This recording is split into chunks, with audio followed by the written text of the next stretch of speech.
Είναι εξαιρετικά ενδιαφέρον σε αυτές τις συνθήκες να απομονώσουμε την Χρυσή Αυγή πλήρως από κάθε δυνατότητα κοινοβουλευτικής παρουσίας, από κάθε προσπάθεια να δοθεί στην Χρυσή Αυγή ένας ισότιμος ρόλος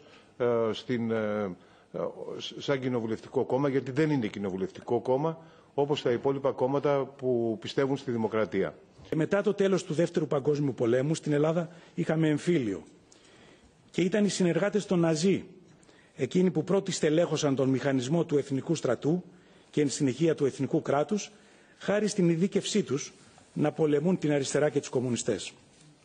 Από τις τάξεις των ίδιων πρόκυψε και ο πυρήνας των στρατιωτικών που έκαναν τη δικτατορία το 1967.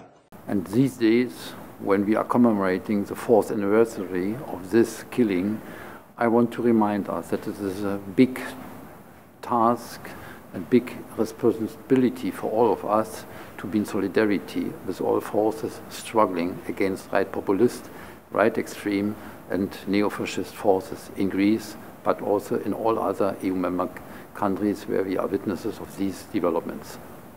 Πιστεύουν τα ίδια πράγματα. Απλώς οι Ευρωπαίοι δεν τα λένε με την ίδια ομότητα. Δεν λένε ανοιχτά, για παράδειγμα, ότι πάμε για ένα καθεστώς δικτατορικό, για μια εκτροπή, ότι ο κοινοβουλευτισμός είναι χάλια κλπ. Σου λένε χονδρικά, παρότι ειδικά η κυρία Λεπέν ανήγγειλε σειρά δημοψηφισμάτων, σου λένε εμείς θα σεβαστούμε την νομιμότητα. Η μεγάλη αντίθεση με την Ελλάδα και με το φαινόμενο που θα μιλήσουμε σήμερα είναι η βία. Κάτι το οποίο σε ευρωπαϊκό επίπεδο εγώ τουλάχιστον δεν αντιλαμβάνομαι να συγκρίνεται με το δικό μας φαινόμενο. Η βία στη Χρυσή Αυγή είναι συστατικό στοιχείο της υπόστασής της. Καλώ όλους τους ευρωβουλευτές, όλους τους δημοκράτες, όλους τους αντιφασίστες να συνεισφέρουμε στον ειδικό λογαριασμό που έχει ανοιχτεί για τη στήριξη της πολιτικής αγωγής του αντιφασιστικού κινήματος, δηλαδή των δικηγόρων που έχουν αναλάβει την υπόθεση. Ήθελα να καταλάβω τι είχαν στο μυαλό τους. Ήθελα να καταλάβω επίσης πώς μπορούσε ένα τέτοιο κόμμα, το οποίο χρησιμοποιούσε ομά τη βία και χρησιμοποιούσε μάλιστα το δίκτυο, τα μέσα μαζικής ενημέρωσης και τα social media για να προβάλλει τη βία και έμπαινε στη ζωή μας καθημερινά, να είναι τρίτη πολιτική δύναμη επί 5 χρόνια. Αυτή ήταν η προσέγγιση μου. Είναι η τρίτη ταινία που κάνω για τη Χρυσή Αυγή. Είναι η πρώτη πολύ μεγάλου μήκους.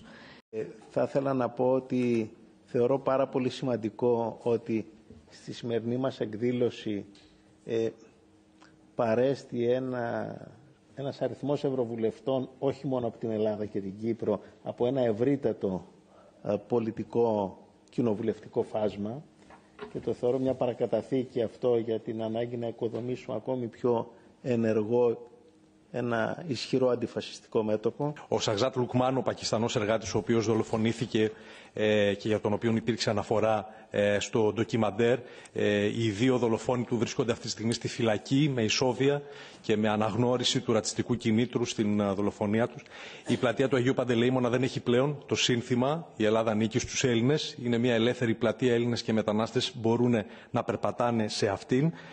Από το 2013 και μετά, το Σεπτέμβριο, οι ρατσιστικές επιθέσεις έχουν μειωθεί δραματικά στην Ελλάδα μετά την έναρξη της ποινικής δίωξης, οι ρατσιστικές επιθέσεις σε βάρος των μεταναστών, και ένας από τα στελέχη της Χρυσής Αυγής, από τους βουλευτές που δήλωνε στο ντοκιμαντέρ, ο Νίκος Μίχος, ότι θα τους σταματήσουν μονάχα οι σφαίρες, παραιτήθηκε χθες από το κόμμα και ανεξαρτητοποιήθηκε πλέον από την κοινοβουλευτική ομάδα της Χρυσής Αυγής. Και όσον αφορά τις συνέπειες που δεν έχουν πραγματικά ακόμα αποδοθεί για την ανάληψη της πολιτικής ευθύνης από τον Μιχαλολιάκο για την δολοφονία Φίσα, πιστεύουμε ότι το 2018 αυτές θα αποδοθούν.